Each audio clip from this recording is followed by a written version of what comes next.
everybody. Welcome back to Muse. It's Hannah Fletcher, and I have the pleasure of speaking with Justin Sheherd, aka Justin on TikTok. First of all, it's nice to meet you. Congratulations with all of your success. Before we even get into it, how are you? How have you been? How's everything been going? How's your year been so far? Well, awesome. Thank you for having me. First of all, it's great to be here. Appreciate the opportunity to have the discussion. Things have been going, as I was telling you a little bit before we got on. I had a 9 to 5 forever, and then in January was part of a massive layoff and just decided to pursue this full time. So that's kind of what I've been doing since January, and it's overall been pretty good. We've seen some good growth on all platforms. I started utilizing YouTube more. I've seen, for pretty much just starting off on YouTube, I've seen some massive growth there, massive growth with TikTok, and Insta I do, but not as much. Definitely. Yeah, I'm curious to know how it is. I always love asking content creators this because despite how many I ask, it's always a different story. How did your journey kind of take me back to the beginning? Like, how did your journey come into this fruition for you? How did you come into the social media space? Was this like a happy accident? Was this intentional? Talk to me about that. Completely a happy accident. And in fact, my content now has nothing to do with how my content started. So if I take you back to the beginning of this, basically, if I'm going to really boil it down, this year marked 5 years of me being no contact with my mom. And just for people to have fun stats on that, 26% of millennials and Gen Z are no contact with a parent specifically. And so I was really struggling with it when it all first happened. TikTok was still, pretty new. It's been about, I was maybe a year and a half in. And my wife was just like, you ought to just make a video for fun. Probably won't go anywhere, but, maybe somebody will give you advice or something. So I told the story, and it's one of the ones that's pinned my profile.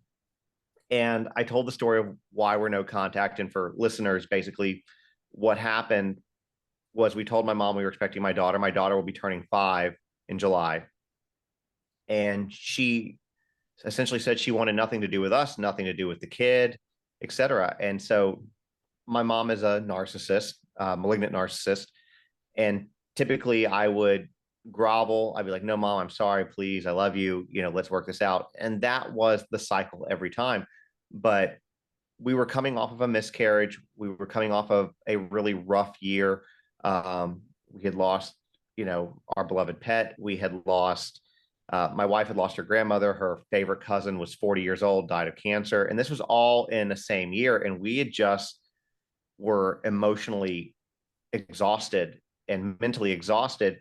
And I just said message sent, message received is basically what my response was. And that was it. When my daughter came, she was born at 29 weeks. So 11 weeks early. We were in the NICU for 43 days. And my wife and child both almost died. Never heard from her. It's been 5 years. Never heard from her. So I started off that way, talking about narcissistic content, grew a platform. I literally went to bed with like no followers. I think I had like maybe 100 and some odd, from just making comments and stuff, and people hitting follow. And I literally woke up the next day after I posted that video with 45,000. Wow. And so I kind of kept making that comment or content, sorry. And to be very frank with you, I had no interest in true crime, which is what I do now.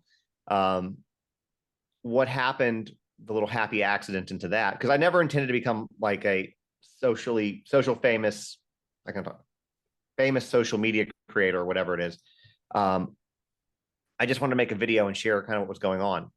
And then I saw I had the platform. But when the Gabby Petito case happened, and for those of y'all who don't know what that is, it was a few years ago. Young girl was, doing van life, and her fiance brutally murdered her in Wyoming, got in her van and drove back to Florida, and ultimately took his life after, a long, manhunt for him and trying to figure, out exactly what happened.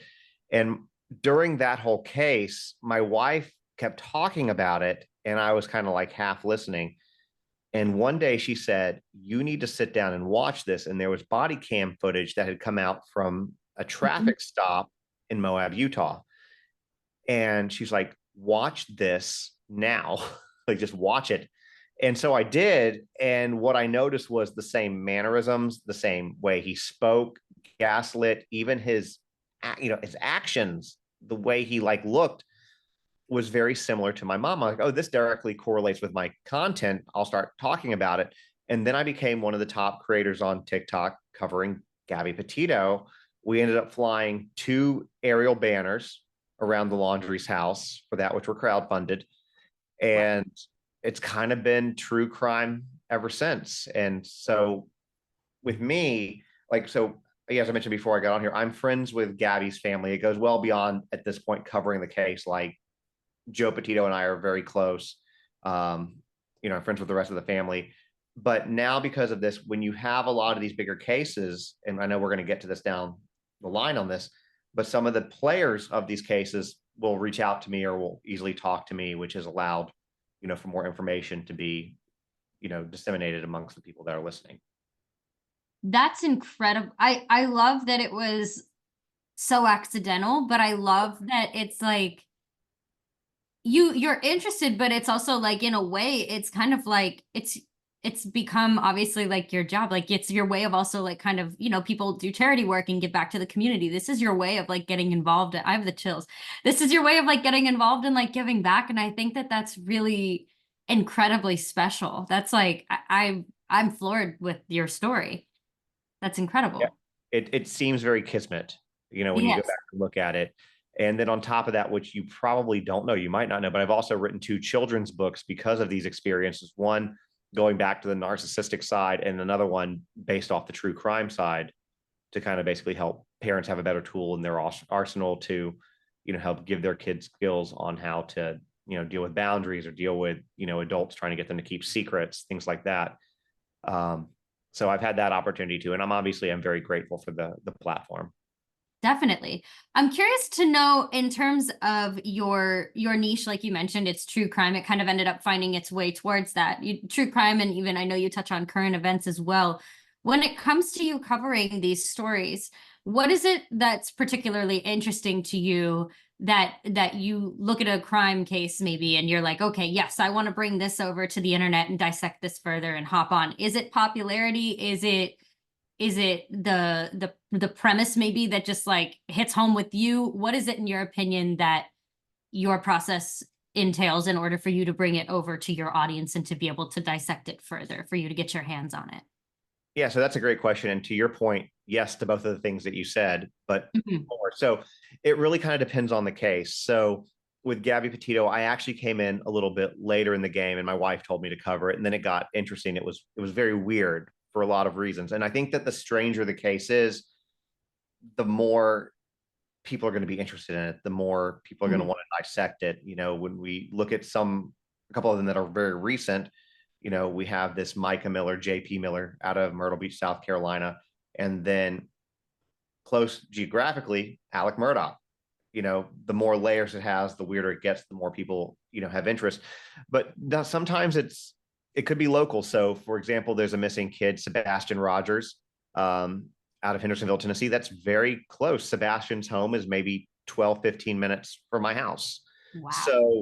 So I started covering that one. And then Riley Strain, the college kid from Missouri that went missing, you Mhm. know, again, I live in the Nashville area, so went downtown. So that was proximity, and people had interest. But then, sometimes it could be if it's something that just needs awareness, or if we have a missing person. So um, there was one last year, Charlotte Senna out of New York, who was abducted while camping with her family off of a bike trail, and she was found alive, thankfully. And so we covered that. So when there's urgency on a missing person, we'll try to get that out there as well. Um, I think that when it comes to children, unfortunately, fortunately or unfortunately, depending on it, there's a lot of interest in those cases because you want to get them found. Right. Unfortunately, the outcome is Charlotte Senna's was a rare outcome to be Right. found alive. I'm fortunate that I was able to play a part in that and help get it out there. But that's what we do because we have other cases like Audrey Cunningham or Madeline Soto. Audrey was out of, we will spare you all the details, but was out of Texas, and Madeline Soto's out of Florida. So, you cover those too, because unfortunately, as difficult as those topics are, those also need awareness, because parents and family members need to know what to look out for and know to have conversations with your kids. So, it really can depend, on what the situation is. Every single case is kind of looked at differently. And some of it can be just one video, like, hey, this is what's going on. Others might be weeks or months of coverage, depending. Wow. I'm curious to ask you, I know that you have recently had access to the JP Miller situation, and I would love for you to fill our audience in regards to, the elevator pitch, kind of like the synopsis of everything that's transpired so far, but also I'm so curious to figure out your process and how you were able to get this man to have a conversation with you online. I would love to hear all about this. I think this is so Yeah. fascinating. So that was also a happy accident. But yeah, let me kind of do the briefest synopsis I can of this case, because this case is not simple. It has got Yeah. so many layers. But the long and short of it is, a 30-year-old woman commits, I'm using air quotes here, commits suicide in Mhm. North Carolina, a couple days after her husband was served divorce papers for, I think, the second or third time. Um, the husband, is 14 years older than her, is the pastor of a church in Myrtle Beach, South Carolina, called Solid Rock. And, even by his own admission, he had her followed, put tracking devices on her car. He weaponized, uh, the church and law enforcement against her. He had a lot of has a lot of connections. Um, and so even if everything turns out that, she actually took her own life, what I've told people is, let's stop looking at who pulled the trigger, but why the trigger was pulled. Right. And part of this was, in my opinion, you had a woman who just, no matter what she did trying to get away, he was always there. He was following her, taking her phone, having her involuntarily committed. When she went out of town to go stay with her family, he would threaten the family that he was coming up and he was armed and ready, things like that. Like, she just couldn't get away from this guy. Um, and so, to your question, how did this interview happen? So JP Miller is that pastor. Mhm. And basically, I was on a live with two other creators, Robbie Harvey, who's a fairly big creator on TikTok, and another one who is, goes by the iPhone Guru or Myrtle Beach Trip. It's both of those names. And that one is not a true crime creator. He just happens to have found himself in the unique position that when he walks out the front door of his place, he is staring at JP's house. So, you know, the when all of this started, he was walking down, kind of showing the house, the neighborhood, how nice the area was. And one night, JP had started texting this creator, Mhm. and he was messaging with me as well. And I said, well, invite him on, see if see if he wants to come on. So he asked him, he said, hey, do you want to come on a live tonight with me, Robbie Harvey, and Justin on TikTok? And he said something to the effect of, I have like every news outlet in the country wanting me to speak, but why don't instead we play a game? You could come over and I'll ask you a question and you can ask me a question. And so we kind of just wrote that off. And he was like, well, let's all go live anyways, because we were planning on doing it. He's like, I'm going to walk by the house, kind of show you what's going on. And basically, Robbie and I were utilizing our platforms to basically amplify what he was trying to show us. Mhm. And he comes out of his house. And so this other creator, the one that's their iPhone Guru, he's kind of like, I don't know what to do with this situation. And then Robbie's there trying to talk to him. And JP comes out and says, I will talk to y'all, but I'm not doing it with Robbie. He's like, I'll talk to Justin, but I'm not talking to Robbie. So Robbie stayed on for another 15, 20 minutes, hemming and hawing about it. And look, I like Robbie, our friends, mutuals. So nothing against him, but I just want to be like, Robbie, get the hell off this live so we can Yeah, I talk. mean, yeah, at that point. And so he went back and he came out and he spoke to us for about 16 minutes. Mhm. And he in my opinion, in that 16 minutes, gave us a lot of information. He spoke a lot of what he wanted to talk about. He was very into the comments that were being made about him, things that were being said about him. If you saw that, you know what I'm talking about. If not, Yes. if you're listening to it for the first time, go back and look. You can go to my YouTube and see it. But I finally asked him about the necklace because there was an interview that he did right after Micah had died. He's wearing her necklace, and so it was speculation like, well, was it her necklace? How did he get the necklace? Was it, so I asked him, I said, what's the deal with the necklace? Like, is it yours? He says, no, it's definitely hers. He told the whole story on it. And so I've been texting with him since. He's not given me really anything. Yeah, anything else. And for the record, I'm also texting with Micah's family. So I'm Wow. in communication with both. So it's very weird. But he has not come back on. I offered him a very neutral platform. So I mean, I have my feelings, I have my opinions on him. I already have all of that made up, but I can also, from the standpoint of journalism, good journalism, Hmm. give him a platform and let him speak. So I've offered him a layup. I said, look, you can come on and speak. I will send you a list of questions beforehand. You can nix whatever questions you don't want to do. If you want to add questions, you can add questions. You can have it, looked at by your attorneys, and then we can come on and we won't deviate from the script. It's a layup for you. Nothing. He starts go, but what he likes to do, what I've noticed is he's now done something with Robbie Harvey after spending a couple of weeks making fun of Robbie Harvey. Then he's working with another smaller creator, True Crime Marie, who's a new creator, doesn't even have that big of a following. He starts giving her all of these exclusive videos, and you're kind of like, why? But then Yeah. you're like, she kind of looks like both your ex-wives. So, and no disrespect to that creator, I think what she's been No, no. doing, but Yeah. like, he's definitely got a type, this guy. So, he's like, does that have anything to do with it? I'd be curious if she was local. Yeah. But he says that he's been doing things with her because she doesn't ask him for anything. Well, I haven't asked him for anything too, other than come on and talk. Let me, Right. on a platform of 1.4 million, come talk, come share your story, come share your version of events. And I think that it's fair for him to be able to do that. You don't have to like him. You don't have to listen to him. You don't have to want to listen to him. You don't even have to believe him. But I think for us to get more information, it's important for him to speak. I agree. I'm curious to know what a remarkable position to be in, and I think it's really great to your point of like the fact that you're in contact with everybody. I love that you gave him the platform. I think that that's the best opportunity to be able to, like you said, you write up the questions, you send them over ahead of time, edit, tweak, add, remove anything that you want. How are you as a as just a human being? And obviously, you have a wife, you have a kid, and you've been following this case in particular.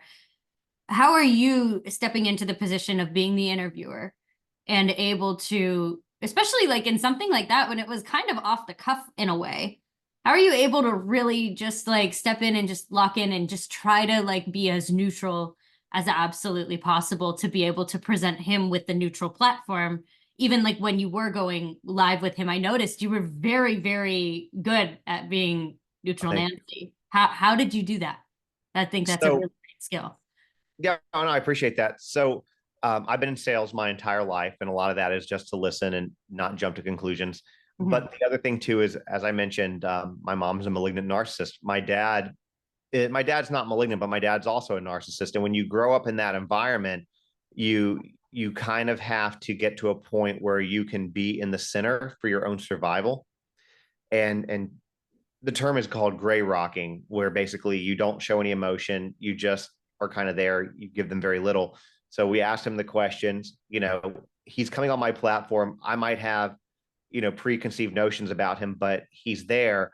He still, in my opinion, and this is not going to, what I'm about to say is not going to bode well with others, but he still deserves respect in the ability to tell his story. If I come after him and I start attacking him, he's going to shut down. He's not going to want to Right. talk to me. So, show him neutrality, give him an opportunity, because at the same time, the logic part of my brain is we've only heard one side of this. So you want people to feel a different way, JP, then share your side. Let's see what you have to say. Now, with what he's been sharing, has it gone well for him? I don't think so, Right. but that's on him in the way that he's doing it. But yeah, kind of how you just have to do it is you have to just try to remain neutral. You have to leave your personal feelings out of it and just let him speak. Let him do most of the talking because people want to hear him more than me. Yeah. Well, and eventually too, it's great because you'll find out more information. It's one of those, I think the situation is like the longer that somebody continues to talk, the more that they're going to end up divulging whether they want to or not. The truth will rise to the surface the more that he's given opportunities like you've presented with, 100%. I think. And that's really remarkable. It's so cool. Yeah, I Uh, felt in 15 minutes yeah, we got a lot out of him. A yeah, lot of really good and pertinent information that we hadn't had before. definitely. In terms of your content, and obviously, you've seen a huge amount of people that take to your content. You have over 1 million followers. Where would you like to see your content continue to go? Do you want to continue to obviously go down this journey? You have the formula, you know what works. I feel you give me like John Walsh vibes, like America's Most, like I could see you like having like a true crime show and like you hosting it. Would anything like that ever be of interest to you? Or like, where do you see Totally. yourself Yeah, continue? absolutely. So, um, I want to keep growing. I want to go do more with YouTube. I think I'm at like 26,000 or so on YouTube, 26, 28,000. I can't You're remember. around there. I looked at it. Yeah, you're right around that mark. Yeah. So I'd like to continue growing that because the thing about TikTok, to just be very candid, is out of even though out of all the platforms, even though TikTok is the one that I have the largest following, it is the one that frustrates me the most, and I absolutely loathe it most of the time. And not for the people, love the people, love my followers. It is the actual company. Right. It's a massive I've heard charity. many complaints. Yes. So for example, and this is petty, I've sent them my media CV, which is now 2.5 pages of between articles and documentary appearances and interviews and I was on Banfield a couple times last week a couple weeks ago. I was on TMZ twice, a couple documentaries on Hulu, Paramount, things like that. And they still are like, no, you don't meet verification requirements. And whereas a year and a half ago, Instagram gave it to me. Mm. And it gets frustrating too from that perspective, not just from wanting the blue check mark to have the blue check mark to show the notoriety of it, but I also have 20 impersonation accounts at least that try to scam my followers out of money. They won't take them out. But going all of that said is I could have a video that's very, very good. And I know it's good because I know what my people like. I've been doing it long enough. And TikTok's just like, no, we're not sending this out. So Mm. I'll have a video sitting at 10, 20,000 views with 1.4 million followers. I know that video is being suppressed. It's Right. pretty obvious. It's just in the sheer law of numbers. The conversion just doesn't, it's not converting. It's not being Yeah, shown to really anybody at that point. yeah, it's not exactly. It's not even 10% of my following. Right. So that's where it starts getting frustrating. But YouTube, as far as content creation goes, I feel like they treat their creators a little bit better. There's more fairness. If somebody steals my material, you can, I haven't done it yet. Most people ask, but hit them with a copyright claim and they'll take it down. So they kind of help protect the creators that are on the platform. Whereas I feel like TikTok does a pretty poor job of that. But going back to what you said about a TV show, so during Riley's strain, I made a new friend, and I love this guy. His name is Dan Catullo, and he is a director out of Hollywood. He typically does rockumentaries, and this is one of those Oh, kismet no. too, by the way. So he was there for Riley Strain because his passion project is exposing fraternities. He's done a bunch of documentaries pro bono for the families of kids who were basically hazed to death.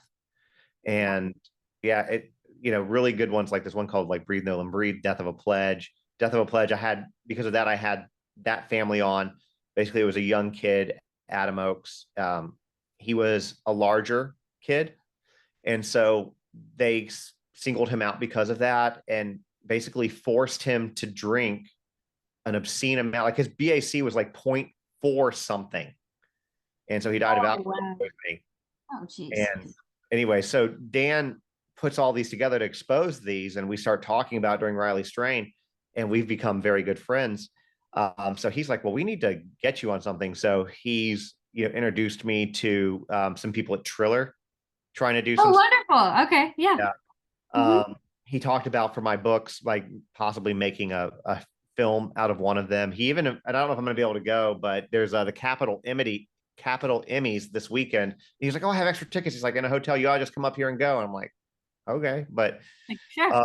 so he's been a great friend, but also a great person to know. But when I say it's kismet, I met him through another creator that I know, and because he does rockumentaries, he was talking about going to um, see Johnny Depp for part of that. And if this picture that I have behind here, my friend took this picture and Wow. had Johnny sign it for me. And basically, that friend is Alice Cooper's personal assistant. And Alice Cooper is in a band called Hollywood Vampires with Johnny Depp. So I was like, oh, my friend, I mentioned my friend Kyler. He's like, oh, Kyler? And I'm like, yeah. And so then we called Kyler up, and anyway, so we've been friends ever since. So it's just a very, again, one of those very weird, like meant to be kind of circumstances. So that's a very long answer to your question, but that's You're fine. how it came about. It's always That's weird stories. Yeah, that's just how it goes, especially in this industry. You know, it's always I know somebody who knows somebody, and then they know somebody that's like the Yeah. person that you need to know. No, that's great. I love to hear that. I love to hear that you have things that are in the works and that are on the docket, because I think that you do a very exceptional job with your content creation. Your passion is so evident. And I love to see people like you continue to flourish and to continue to soar. So I'm glad that there's things that are coming down the pipeline for sure. Yeah, for sure. Yeah. Well, I just want to say thank you so much for spending some time with us and for chit-chatting and getting to obviously let our audience learn more all about you. I'd love to give you the opportunity to plug any social media at this time, and we'll make sure that we edit it in down at the bottom. That way people can stay attuned with everything that's going on, especially with all of these projects that are going to roll out at some point. Yeah, absolutely. So the easiest way to get to my socials is to go to justinontiktok.com. Under my picture, you'll see links to every social: X, Insta, TikTok, um, Threads, I think, and YouTube, all of them. Below that, if you're interested in either of the books that I wrote, those are both there as well. One is called Boundaries. The other is called Surprises Are Okay, Secrets Are Not. Both of those are supposed to be tools to help parents navigate some difficult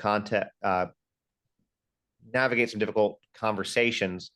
I'm supposed to say content, and also keep kids safe. That's what Surprise are about. Unfortunately, the Surprise Are Okay, Secrets Are Not book was born from cases like Madeline Soto or Audrey Cunningham, who, if they had had a trusted grown-up they could have confided in, maybe they could have been kept safe. Yeah. Uh, so you can purchase those there as well. And the other thing, if I may, because they're doing a lot of good work for people who are listening to this, if you want to support a really good cause, GabbyPetitoFoundation.org. The reason I bring that up is because, like I said, I'm close with them, and if you've seen this family on TV, there's like, I always tell them, they're like not real people. They somehow took an incredible tragedy, something that most people wouldn't recover from, and have built Right. something beautiful from it, where basically they're wanting anybody who is missing to have the same attention that their daughter had. They're really advocating for more Native, the missing and murdered Indigenous women, as well as people of color, to be put in the news. And we're actually working on a side project behind the scenes on that, which I can't get into too many details on, but it's going to hopefully be coming soon, to try to bring more attention to them. But then also, they have literally changed the laws in almost four states, because New York's about to pass, where domestic violence is handled, to Oh my help God. keep people safe. So I want to make sure to give them a plug if I can too, because they're doing some amazing things. Awesome. Thank you so much for plugging them. I followed that case from the minute that it broke to, I mean, for months. And that one's very near and dear to me personally. I love that you're so close with them, and I love that you've plugged their foundation like that. Thank you for doing that. I appreciate that. Absolutely. It's a great cause, and they're good people. Yeah. Fun fact for you on that, though, just to know, I'm all about networking with Okay. with people that I've gotten. So for Columbine's 25th anniversary, I had the Rachel Scott Foundation on. Rachel Scott was the first victim of Columbine, and her family created a foundation to help stop bullying and school violence. And it's effective. They go into schools and do it. And the Petito Schmidt family, Gabby's family, is trying to create a program to go into schools to help educate on domestic violence. And I'm like, if you really oversimplify domestic violence, it's bullying. Yeah. So let's Yeah. get those two together, because if you end up getting the names of Columbine and Gabby Petito together, that's going to make headlines. Definitely. So, so Wow. we, so hopefully some big things are going to come up, which is again another reason why I say, hey, support them if you want something good to support. Definitely. Well, again, thank you so much for your time. Thank you for sharing. Everybody make sure to go and follow Justin and to check out the Gabby Petito Foundation. And thank you again so much for spending time with us. And it sounds like there's going to be plenty more opportunities for me to be able to ask you much more in terms of questions and everything like that, because there's a lot going on for you and I love to hear it. There's anytime you have questions, you're welcome to reach out. People will do that sometimes, like, hey, what's going on with this case? And happy to dish it. I love it. Thank you again.